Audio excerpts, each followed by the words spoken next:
तो hello friends, आप सभी का स्वागत है मेरे YouTube channel SM study zone में। तो आज जो 24 अगस्त को आज जो मतलब वीकली टेस्ट होगा सोशल साइंस का क्लास 10th का, तो उसका मतलब ये सेट 2 है, जो कि लगभग ओरिजिनल इनमें से लगभग 90% से भी ज़्यादा क्वेश्चन मैच करने वाला है। ठीक है, तो इनमें से ये क्वेश्चन आप ज़रूर याद करके जाइएगा, इनसे ही मैच करेगा, सब क्वेश्चन इसी से आने वाला है।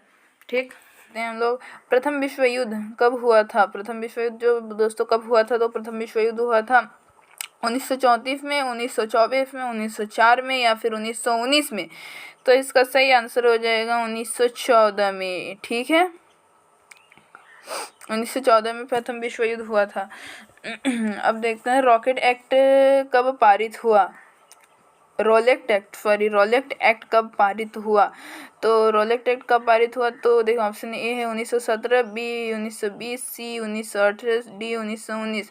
तो इसका सही आंसर हो जाएगा आपका ऑप्शन नंबर आपका हो जाएगा इसका सही आंसर ऑप्शन डी 1919 में पारित हुआ था। ठीक है, महात्मा गांधी भारत कब लौटे थे? इसका third number question, Mahatma Gandhi Bharat कब लौटे थे? तो इसका आंसर ऑप्शन देख लेते हैं, 1915 में, 1815 में, 1715 में, और इनमें से कोई नहीं। तो इसका सही आंसर हो जाएगा आपका 1915 में वे भारत लौटे थे। ठीक है, वह 1915 में बाहर विदेश में थे, तो वो भारत लौटे थे। ठीक है, 4 नंबर है जलियांवाला बाग हत्याकांड कब हुआ था? तो इसका सही ऑप्शन देख लेते हैं, 13 अप्रैल 1999, 23 जुलाई 1999, 14 अगस्त 1999, और इनमें से कोई नहीं।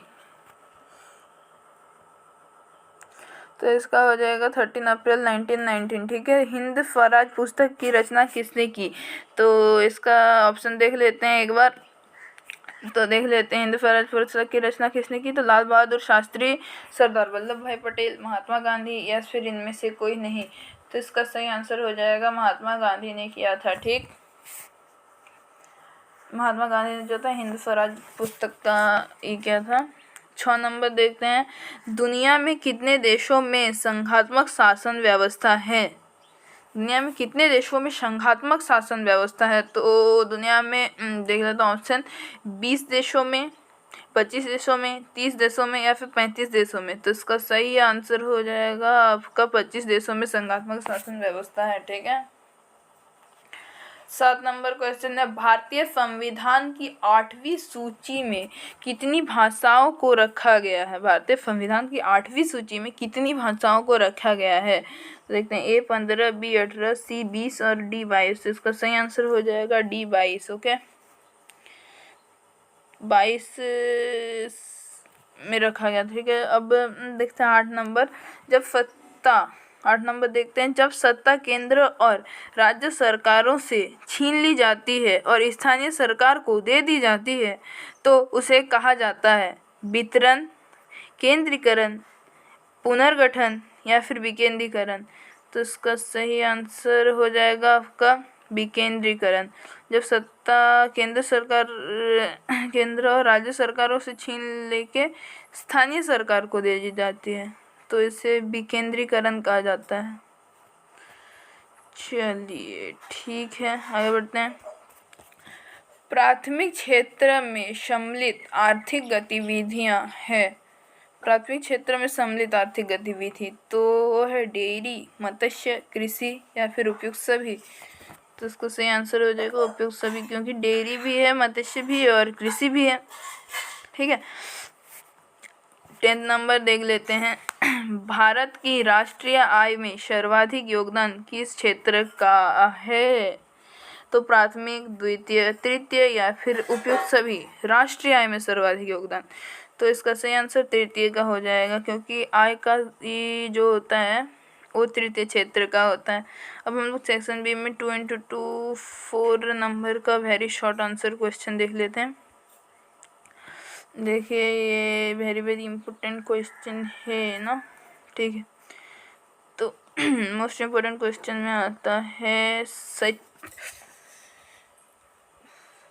11 नंबर क्वेश्चन देख लेते हैं। सत्याग्रह के विचार क्या क्या अर्थ है। तो सत्याग्रह का अर्थ सत्य से चिपके रहना, सत्य को दृढ़ता से पकड़ना, सत्य पर आग्रह करना या सत्य पर दृढ़ रहना, चाहे कुछ भी हो। गांधी जी ने भारतीयों के राय में सत्याग्रह को एक अच्छे उद्देश्य में दृढ़ता के रूप में वर्णित किया।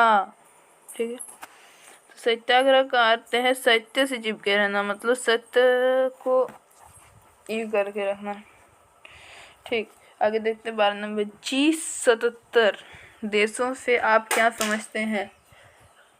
G77 देश, तो उत्तर है इसका G77 विश्व के विकासशील देशों का एक समूह है। यह संगठन हालांकि संयुक्त राष्ट्र के शेष समूहों की अपेक्षा कम मजबूत है, किंतु विकासशील देशों के हितों को आगे रखने वाला संयुक्त राष्ट्र में यह सबसे बड़ा समूह है। G77 ना। ठीक है, अब सेक्शन सी में आते हैं हम लोग। 2 गुना 3 मतलब 3 नंबर का 2 क्वेश्चन, शॉर्ट आंसर क्वेश्चन। ठीक है, गठबंधन सरकार से आप क्या समझते हैं। तो गठबंधन सरकार एक ऐसी सरकार है जिसमें राजनीतिक दल मिलकर सरकार बनाते हैं और ऐसी व्यवस्था का सामान्य कारण है कि चुनाव के बाद किसी भी एक पार्टी को पूर्ण बहुमत नहीं मिला है।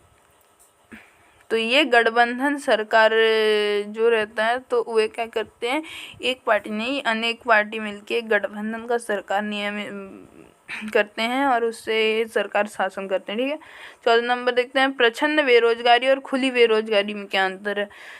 प्रच्छन्न बेरोजगारी, खुली बेरोजगारी में व्यक्तियों के हाथ में कोई काम नहीं होता, जबकि छिपी हुई बेरोजगारी में व्यक्ति ऐसी जगह काम करता है जहाँ ज़रूरत से ज़्यादा लोग काम करते हैं। खुली बेरोजगारी और छिपी हुई बेरोजगारी के बीच यही मुख्य अंतर है। ठीक है, तो मुख्य अंतर यही है।